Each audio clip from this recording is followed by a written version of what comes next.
A continuación miramos esta siguiente palabra hebrea, nefesh, 754 veces que se usa en el Antiguo Testamento, y su equivalente griega, psige, en la Septuaginta, y que se traduce comúnmente como alma.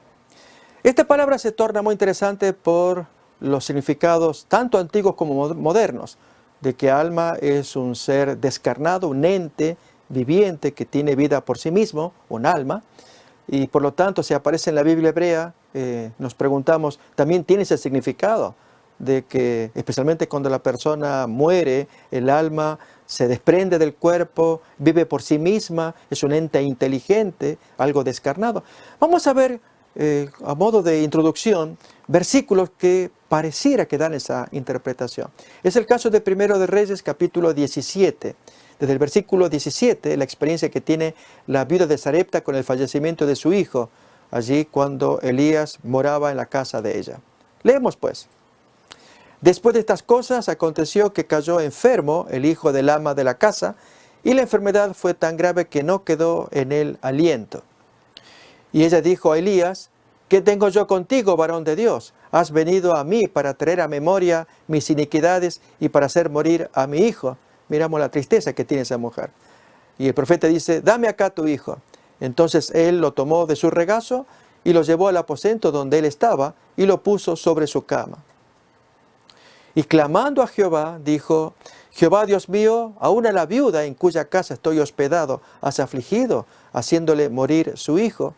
Y ahora entonces la palabra que nos interesa. Y se tendió sobre el niño 3 veces y clamó a Jehová y dijo, Jehová Dios mío, te ruego que hagas volver el alma, el nefesh o psige en la traducción griega, de este niño a él. Aún más el siguiente versículo, el 22. Y Jehová oyó la voz de Elías. Y notemos esto, el nefesh, el alma del niño volvió a él y revivió. La pregunta que uno se hace es que esta alma descarnada, otra vez un ente inteligente que se salió del cuerpo y ahora vuelve a él, de modo entonces que esto abonaría la idea de que existe un alma independientemente del cuerpo, que es el concepto popular. O miremos el siguiente texto, Génesis 35, la experiencia de Raquel, la mamá de Benjamín, cuando daba a luz a su hijo. Génesis 35, versículos 17 y 18. Y aconteció, como había trabajo en su parto, que le dijo la partera, no temas que también tendrás este hijo. Y aconteció que al salírsele el alma, otra vez, salírsele el nefesh, pues murió. Llamó su nombre Benoní, mas su padre lo llamó Benjamín. Nuevamente surge, o está en pie la pregunta. Se trata de un ente inteligente que se desprende del cuerpo y vive por sí mismo, que es la creencia popular ya de suyo muy antigua, desde el mundo egipcio y griego, esto ya viene, esta creencia popular. O miremos todavía el Salmo 16:10 en la traducción de la Nueva Versión Internacional, y ahí aparece otra cuestión, y es si esta Biblia que traduce nefesh, pero de un modo distinto, no está más bien apartándose de la tradicional postura o creencia de que hay un alma fuera del cuerpo. Miremos pues esta traducción, Salmo 16:10. No dejarás que mi vida o nefesh termine en el sepulcro, y allí en el hebreo original es Sheol, y en la traducción de la Septuaginta tenemos el Hades. Y ahí viene otro tema que ya miraremos a lo largo de este pequeño segmento, de un psige en el Hades.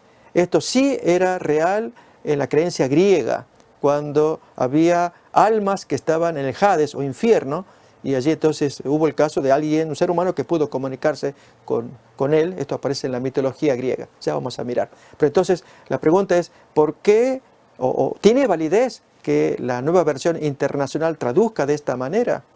Esto es que en lugar de alma ponga vida y en lugar de Sheol o Hades ponga sepulcro. Pues es la traducción ordinaria, el sentido normal del texto. Pero aquí que algunos suponen que se trata de una conspiración de traductores, editores bíblicos contra un sentir popular, en fin, aceptado comúnmente. La pregunta más importante es, ¿cuál es el significado básico de nefesh? Pues nefesh deriva de un verbo que solamente aparece 3 veces en el Antiguo Testamento. Y al mirar el uso de este verbo, como miramos ahora, tiene un significado básico, tomar refrigerio. El verbo nafash aparece solamente 3 veces en el Antiguo Testamento. Miremos acá en la Reina Valera 60, en Éxodo 23, 12, traducida correctamente. 6 días trabajarás y al 7º día reposarás para que descanse tu buey y tu asno y tome refrigerio. O sea, hagas nafash, el hijo de tu sierva y el extranjero. Notamos ahí que el tomar refrigerio es algo normal, aún del día de descanso, del sábado, que es cesar, pero también tomar aliento, tomar oxígeno, diríamos nosotros. Pero miremos los otros 2 versículos que lamentablemente no lo recoge la Reina Valera 60, sino otras Biblias, como la Biblia de Jerusalén, en Éxodo 31, 17. Miremos cómo lo traducen, aplicándolo a Dios, nada menos. Será entre yo y los israelitas una señal perpetua, el sábado. Pues en 6 días hizo Yahvé los cielos y la tierra, y el día 7º descansó, pero también tomó respiro. Y uno se preguntaría cómo Dios puede necesitar tomarse oxígeno, tomar respiro, luego de 6 días agotados de creación, es la pregunta que uno se haría. Pero no se trata de ello, sino de mostrar que si en el ejemplo de Jehová Él toma respiro, es para que el hombre lo haga también. Por eso se pone esa palabra tan oportuna, el modelo de Dios, para que el hombre lo imite. Dijimos ya Biblia de Jerusalén en Éxodo 31, 17. Veremos un ejemplo más también en la Biblia de Jerusalén, de 2 de Samuel, capítulo 16, 14. Esto es en la experiencia del rey David. El rey y todo el pueblo que iba con él llegaron extenuados a tal lugar y allí tomaron aliento, tomaron oxígeno, descansaron y se aliviaron, tomar respiro. Todo ello abarca la palabra nafash, del cual deriva alma. Y entonces ahí ya estamos mirando que el significado fundamental de la palabra nafash tiene que ver con garganta, aquí con respiración. Esto es lo básico, fundamental, y a partir de allí entonces se van a construir los matices que caracterizarán esta palabra hasta llegar a alma, que tiene que ver con vida, con el ser mismo del individuo y no tanto con un ser independiente. Miremos pues acá los diversos significados de nefesh. El caso de Isaías 5:14, que significa garganta. Tanto la versión de la Reina Valera 89, no la 60, no la traduce así como garganta, que es lo que corresponde, como también la Nueva Versión Internacional o aún la Biblia de las Américas pone tal como es Isaías 5:14, garganta. Miremos. Por lo tanto, el Sheol ha ensanchado su nefesh, su garganta, y ha abierto sin medida su boca. A él desciende el esplendor de Jerusalén y su multitud, su alboroto y el que se divertía en ella. Una buena traducción. Miremos otro ejemplo ahora con el Salmo 105, versículo 18, donde allí se traduce cuello. En la versión que usamos acá, ya sea la Nueva Versión Internacional o la Biblia de Jerusalén. Nefesh. Dice allí, sus pies vejaron con grilletes, por su cuello, por su nefesh, pasaron las cadenas.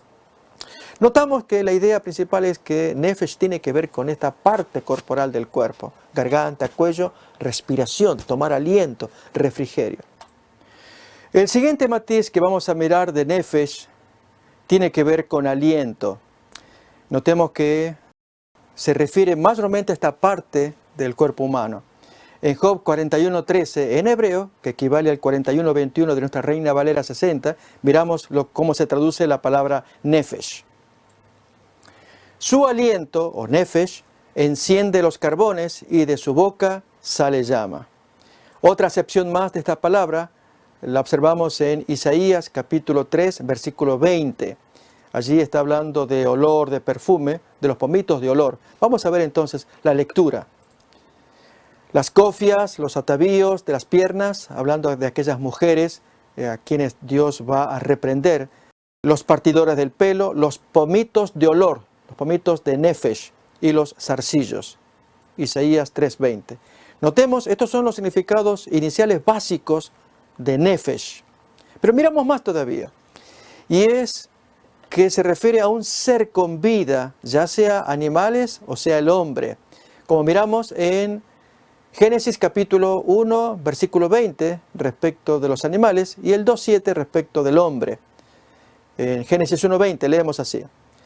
Dijo Dios, produzcan las aguas seres vivientes o almas o nefesh. La palabra ser allí entonces se entiende por nefesh.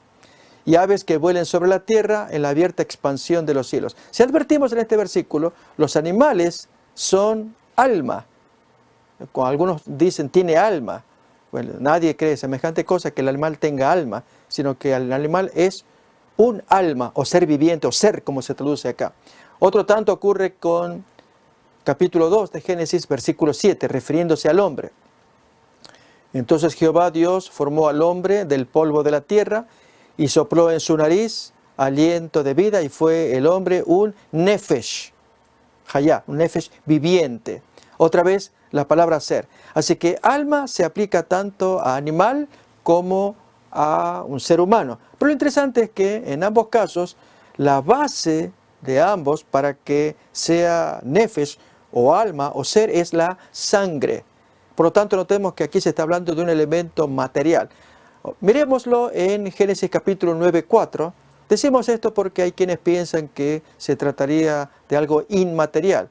Aquí se hace equivaler el alma con la sangre. Vemos entonces, Génesis 9:4. Pero carne con su vida, que es su sangre. Notemos, la carne que con su vida es el nefesh. ¿Y qué es el nefesh? Es la sangre. Es lo que estamos leyendo en el texto. Así que se equipara, se iguala el nefesh, vida, con la sangre. No comeréis. Miremos todavía más matices de esta palabra. Y aquí tenemos ya dos más. Significa vida, propiamente. En Génesis 19:17. Y así es como traduce la nueva versión internacional de aquel texto mesiánico. Recordamos que está allá arriba, en la pantalla, Salmo 16:10. Pero aquí en Génesis 19:17 miremos cómo lo traducen. Y cuando los hubieron llevado fuera, dijeron, escapa por tu nefesh. No mires tras ti. Es el consejo que los ángeles dan a Lot. Ni pares en toda esta llanura. Escapa al monte, no sea que perezcas. O aún más, se entiende que el nefesh, alma, es una persona de carne y hueso. No tanto el ser descarnado, que aparenta allí en el texto aquel. Nos acordamos del hijo de la viuda de Sarepta, cuando murió el niño y su alma se desprendió. Miremos en Ezequiel 18, versículos 4 y 20, donde aparece nuevamente el nefesh, que significa en este caso persona. He aquí que todas las almas son mías, como el alma del Padre, es decir, la persona en sí es mía, así como la persona del Hijo es mía, o el ser del Hijo, la esencia del Hijo, en fin, formas de poder ver el significado de nefesh. El alma o la persona que pecare, esa morirá. O aún el 20, dice lo mismo, el alma o la persona que pecare, esa morirá. El Hijo, y ahí está hablando de personas, está diciendo al comienzo, como una especie de epígrafe, el alma, ¿cuál? Es el caso del Hijo, no llevará el pecado del Padre, ni el Padre llevará el pecado del Hijo. La justicia del justo será sobre él, y la impiedad del impío caerá sobre él. Es decir, la persona, el alma que peque, nuevamente es como se traduce aquí en Ezequiel 18, 4 y 20. Miremos todavía más usos, y es el caso de un plural. Como cuando decimos, no hay un alma en esta localidad, o se va a un estadio de fútbol, por ejemplo, y decimos, ¿cuántas almas tú le calculas? Y pueden haber 70.000 almas aquí mirando el deporte. Bien, en Génesis 46:15, miremos cómo se traduce allí. Estos fueron los hijos de Lea, los que dio a luz a Jacob en Padán Aram, además su hija Dina. 33 las personas, o los nefesh, diríamos nosotros, todas de sus hijos e hijas. Notamos, se pone en plural las 33, lógicamente, nefesh aquí estaría en plural. Lo mismo también, y notemos curiosamente, nefesh va a significar cadáver, y allí va en contra de la teoría de que un alma es un ser vivo, independiente, inteligente, etéreo, que se sale del cuerpo y que puede retornar a él, como miramos en aquel versículo de la resurrección del hijo de la viuda de Sarepta frente a Elías. Notemos allí la traducción cadáver en Números capítulo 6, versículo 6, especialmente el 11. Todo el tiempo que se aparte para Jehová no se acercará a persona muerta. Así entonces se pone la palabra nefesh.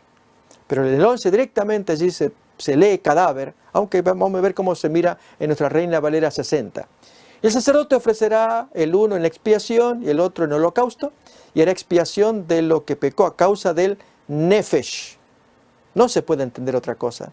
Y santificará su cabeza en aquel día. Así que vemos claramente que el nefesh tiene variados significados, hasta incluso el más opuesto a un alma descarnada, inteligente, viva, que se sale del cuerpo. Y por lo tanto, nos haríamos pregunta, en el Antiguo Testamento, ¿existe tal cosa como un alma independiente que esté volando por allí? Bien, sí hay mención de entes que no son carnales, corpóreos, pero nunca se utiliza la palabra alma para ello. Miramos acá el caso de Primero de Reyes, capítulo 22, versículos 19 al 21, cuando allí se habla de los espíritus que están junto al trono de Jehová. Nos acordamos de aquella famosa expresión del profeta Micaías, hijo de Imla, frente al rey Acab y los falsos profetas que le rodeaban. Leamos el texto. Entonces él dijo, oye pues palabra de Jehová, le dice Micaías al rey Acab. Yo vi a Jehová sentado en su trono, y todo el ejército de los cielos estaba junto a él, a su derecha y a su izquierda. Notemos, todo el ejército de los cielos junto al trono. Y Jehová dijo, ¿quién inducirá a Acab para que suba y caiga o se destruya en Ramot de Galad? Y uno decía de una manera, el otro decía de otra manera. Y salió un espíritu, notamos, son los espíritus junto al trono de Jehová. Y se puso delante de Jehová y dijo, yo lo induciré. Y Jehová le dice, ¿y de qué manera? Entonces sí, luego el texto va a decir que en un plan que se explica allí, inducirlo en mentira, en falsas profecías. Notamos, nunca se usa la palabra alma. ¿Y quiénes son estos espíritus? Pues son los mismos que aparecen en Hebreos capítulo 1, cuando se habla de los espíritus de parte del Señor, que como llama de fuego sirven al ser humano. Se habla de los ángeles. O aún más, todavía, si habláramos de almas descarnadas, como es el famoso caso de la experiencia de la pitonisa de Endor, que pudo presenciar allí a alguien que decía ser el muerto Samuel, el profeta, y allí entonces se aparece. Pero notemos que el texto no menciona ni alma ni espíritu. Allí se va a usar la palabra dioses. Nunca, reiteramos, nunca se usa la palabra alma para referirse a un ser inteligente con el cual uno se pueda comunicar. O son espíritus o aún dioses, en este caso un dios satánico. Primero de Samuel capítulo 27, versículos 7 en adelante. Ahí podemos mirar esa experiencia. Entonces Saúl dijo a sus criados, buscadme una mujer que tenga espíritu de adivinación, para que yo vaya a ella y por medio de ella pregunte. Y sus criados le respondieron, he aquí hay una mujer en Endor que tiene espíritu de adivinación. Y se disfrazó Saúl y se puso otros vestidos y se fue con 2 hombres y vinieron a aquella mujer de noche. Y él dijo, yo te ruego que me adivines por el espíritu de adivinación y me hagas subir a quien yo te dijere. Supuestamente un alma, diríamos nosotros. Bueno, vamos a mirar. Y la mujer le dijo, he aquí tú sabes lo que Saúl ha hecho, el rey, cómo ha cortado de la tierra a los evocadores y a los adivinos. ¿Por qué pues pones tropiezo a mi vida para hacerme morir? Ignorando ella que estaba nada menos que frente al rey Saúl, disfrazado. Entonces Saúl le juró por Jehová, diciendo, vive Jehová, que ningún mal te vendrá por lo que te estoy pidiendo. La mujer entonces dijo, ¿a quién te haré venir? Y él respondió, hazme venir a Samuel, que ya estaba muerto. Y cuando se aparece, ¿quién es? Y viendo a la mujer, a Samuel, clamó en alta voz. Ahí dice, vemos que ella vio a Samuel, que sería el que estaba muerto. La pregunta es, ¿vio el alma descarnada? Y habló aquella mujer a Saúl en reproche, diciéndole estas palabras. ¿Por qué me has engañado? Pues tú eres Saúl. Y el rey le dijo, no temas. ¿Qué has visto? Y la mujer responde a Saúl, he visto dioses, no dice almas, ni siquiera espíritus, que suben de la tierra. Notemos, no bajan del cielo, y si suben de la tierra, en primer lugar, si fuera Samuel, Samuel no está allí en el cielo para hacerlo bajar. Tal como dice Hebreos capítulo 11, se habla de aquellos que murieron en la fe y ellos no recibieron lo prometido, entre ellos Samuel. Y al no recibir es que no resucitaron. Y por lo tanto están durmiendo, en la expresión del Señor Jesús. Pero esta gente que sí se apareció son llamados dioses que suben de la tierra, del fondo de sus dominios terribles, demoníacos. Allí aparece este ser que aparenta ser Samuel y que luego le traerá desgracia a Saúl debido a que Saúl violó el mandamiento. Ya en Deuteronomio se ordena no hacer semejante acto y violando el tal, pues queda a merced de Satanás. Con esto entonces hicimos una breve investigación de Nefesh, psique el equivalente en griego. Ya vamos a ahondar más con psique en este estudio, poco después, pero por lo pronto retengamos esta idea que Nefesh significa una variedad de temas que tienen que ver con garganta, con respiración, con refrigerio, pero nunca con un ser, un ente independiente, inteligente, descarnado, con el cual se pueda conversar, como algunos aparentan significar de la experiencia del hijo de la viuda de Sarepta. Recordemos que el niño había muerto, su alma se salió, luego el alma regresó. Sino más bien es el aliento se fue, la vida se fue y la vida luego regresó. Tanto en ese niño de la viuda de Sarepta como la experiencia de Raquel, que ella sí se le fue el alma, se le fue la vida, pues ahí murió, dice el texto de Génesis 35. Así pues, dejamos este estudio de Nefesh para pasar al siguiente.